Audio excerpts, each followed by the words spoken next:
Trastorno de la personalidad antisocial. Los criterios y el texto del trastorno de personalidad antisocial se pueden encontrar en el capítulo de trastornos de la personalidad, puesto que está íntimamente relacionado con el espectro de los trastornos de la conducta exteriorizados de este capítulo y con los trastornos del capítulo siguiente. Hoy vamos a hablar de la piromanía. El F63.1. Criterios diagnósticos. A. Provocación de incendios de forma deliberada e intencionada en más de una ocasión. B. Tensión o excitación afectiva antes de hacerlo. C. Fascinación, interés, curiosidad o atracción por el fuego y su contexto. D. Placer, gratificación o alivio al provocar incendios o al presenciar o participar de sus consecuencias. E. No se provoca un incendio para obtener un beneficio económico, ni como una expresión de una ideología sociopolítica, ni para ocultar una actividad criminal o expresar rabia o venganza, mejorar las condiciones de vida personal, ni en respuesta a un delirio o alucinación, ni como resultado de una alteración al juicio. Por ejemplo, un trastorno neurocognitivo mayor o trastorno al desarrollo intelectual, discapacidad intelectual o una intoxicación por sustancia. F. La provocación de incendios no se explica mejor por un trastorno de la conducta, un episodio maníaco o un trastorno de la personalidad antisocial. Las características diagnósticas. La característica principal de la piromanía es la presencia de varios episodios de provocación deliberada o intencionada de incendios. Los individuos con este trastorno experimentan tensión y excitación afectiva antes de provocar un incendio. Hay fascinación, interés, curiosidad o atracción por el fuego y su contexto. Los individuos con este trastorno a menudo son mirones de incendios en su vecindario. Pueden crear falsas alarmas y obtener placer con las instituciones, el equipamiento y el personal asociado al fuego. Pueden pasar ratos por los servicios de bomberos locales, provocar fuegos para estar vinculados, incluso llegar a ser bomberos. Las características asociadas. Los individuos con piromanía pueden preparar con considerable antelación el inicio del fuego. Pueden mostrar indiferencia a las consecuencias del fuego para la vida o la propiedad o sentir satisfacción por el resultado de la destrucción de propiedades. Estas conductas pueden ocasionar daños a las propiedades, en consecuencias tener consecuencias legales, lesiones o pérdidas de vidas, incluidas las del propio instigador del fuego. Los individuos que provocan fuegos impulsivamente pueden o no representar la piromanía. Suelen tener antecedentes de trastorno por consumo de alcohol y presentarlo en la actualidad. La prevalencia. La prevalencia de la piromanía entre la población se desconoce. La prevalencia vitalicia de la conducta de provocar fuegos, que es solo uno de los componentes de la piromanía y no es suficiente para establecer un diagnóstico por sí misma, que se ha publicado desde el 1.0 al 1.1% en una muestra de población. La conducta incendiaria es más frecuente en hombres que en mujeres y sin embargo se desconoce si esto también es cierto en el caso de la piromanía.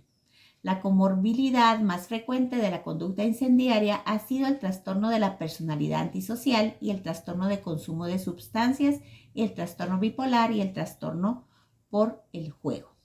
Desarrollo y curso. Aunque los datos son limitados, en algunos estudios se indica que la adolescencia tardía podría ser la edad típica del inicio de la piromanía. A pesar de que la provocación del incendio es un problema importante, en niños y adolescentes se desconoce su curso longitudinal. En la infancia parece ser rara la piromanía. Puede provocar incendios en una etapa juvenil, suele asociarse al trastorno de la conducta y trastorno por déficit de atención e hiperactividad o un trastorno de adaptación. Los aspectos diagnósticos relacionados con el sexo y el género. Aunque la conducta incendiaria se asocia al comportamiento antisocial en hombres y en las mujeres, estos se diferencian en algunas conductas antisociales que acompañan la conducta incendiaria. Se desconoce también si el cierto caso es el mismo de la piromanía.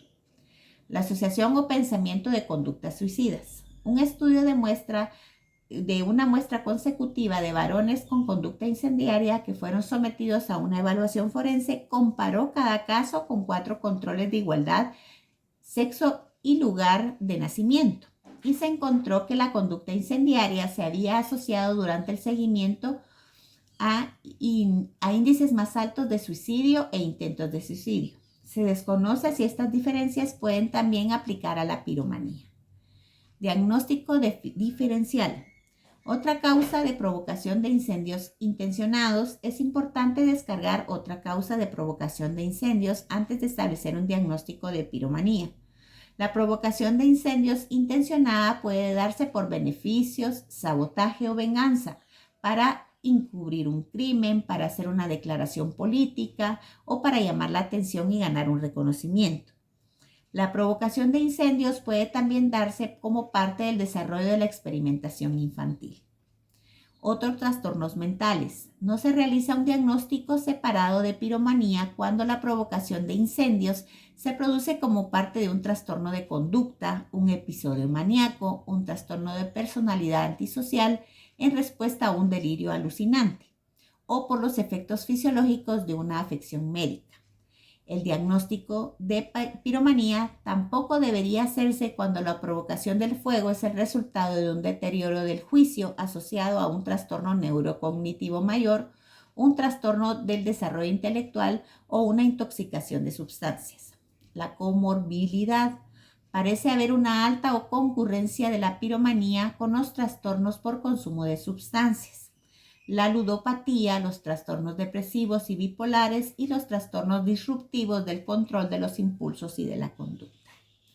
Ahora hablaremos de la cleptomanía, que es el F63.2. Los criterios diagnósticos. Fracaso recurrente para resistir al impulso de robar objetos que no son necesarios para uso personal ni por su valor monetario. B. Aumenta la sensación de tensión inmediatamente antes de cometer el robo. C. Placer, gratificación o alivio en el momento de cometerlo. D. El robo no se comete por expresar rabia ni venganza ni en respuesta a un delirio o a una alucinación. E. El robo no se explica mejor por un trastorno de la conducta, un episodio maníaco o un trastorno de la personalidad antisocial. Las características diagnósticas principales de la cleptomanía es la reiterada imposibilidad de resistir el impulso de robar un objeto, aunque estos no sean necesarios ni para uso personal ni por su valor monetario. El individuo experimentará un aumento de sensación subjetiva de tensión antes de cometer el robo y siente placer, gratificación o alivio en el momento de cometerlo. El robo no se comete para expresar ni rabia ni venganza, ni se realiza en respuesta a un delirio o a una alucinación. Y tampoco se va a explicar mejor por un trastorno de conducta o un episodio maníaco o un trastorno de personalidad antisocial. Los objetos que se roban a pesar de que suelen tener poco valor para el individuo, que podrían permitirse él pagarlos o que a menudo los regala o los desecha. Aunque los individuos con este trastorno generalmente evitarán robar si pueden ser arrestados inmediatamente, normalmente no planean los robos ni tienen plenamente en cuenta la posibilidad de ser arrestados. El robo se realiza sin la atención o colaboración de otra persona. Características asociadas. Los individuos con cleptomanía suelen intentar reprimir este impulso de robar y son conscientes de que el acto está mal y carecen de sentido. El individuo con frecuencia teme ser arrestado y a menudo se siente deprimido o culpable por estos actos. La prevalencia. En Estados Unidos y Canadá, la cleptomanía se produce cerca de un 4.24% de los individuos detenidos por robar en tiendas.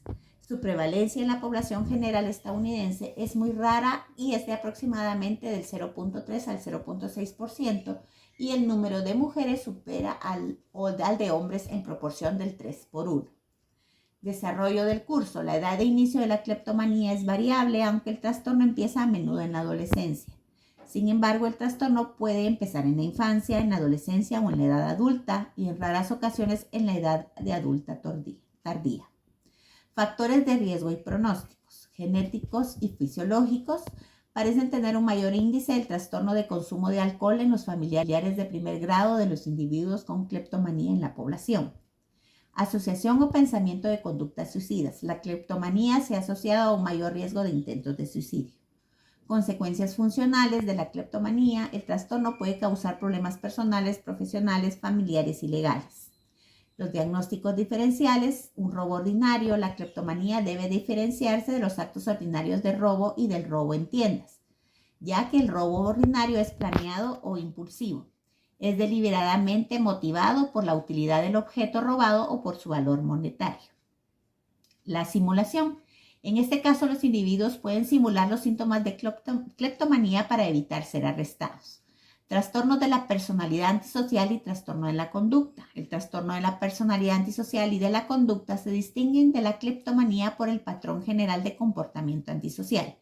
Episodio maníaco, episodio psicótico y trastorno neurocognitivo mayor. La cleptomanía debería distinguirse del robo intencionado o no relacionado y puede suceder durante un episodio maníaco en respuesta a delirios o alucinaciones como resultado de un trastorno neurocognitivo mayor. La comorbilidad. La cleptomanía puede asociarse con compras compulsivas, así como en el trastorno depresivo bipolar, especialmente el trastorno de depresión mayor, trastorno de ansiedad, de conducta alimentaria, particularmente la bulimia nerviosa, el trastorno de la personalidad o trastorno por consumo de sustancias, especialmente el consumo de alcohol, y otros trastornos disruptivos del control de impulsos y de la conducta. Otro trastorno disruptivo del control del impulso y de la conducta especificado. La categoría de otro trastorno disruptivo del control de impulso y de la conducta especificado se utilizará en situaciones en las que el clínico opta por comunicar el motivo específico por el que la presentación no cumple los criterios de ningún trastorno disruptivo específico del control de impulso y de la conducta. Esto se hace registrando como trastorno disruptivo del control de impulso y de la conducta especificado, seguido del motivo específico, por ejemplo, arrebatos recurrentes de comportamiento de frecuencia insuficiente. Trastorno disruptivo del control de impulso y de la conducta no especificado, F91.9. Esta categoría se aplica a presentaciones en las que se predominan los síntomas característicos de un trastorno disruptivo del control de impulso y de la conducta y que causa malestar clínicamente significativo o deterioro de las áreas sociales, profesionales o de otro tipo, importante para el individuo, pero no cumple con todos los criterios de ninguno de los trastornos característicos diagnósticos del trastorno disruptivo del control de los impulsos y de la conducta.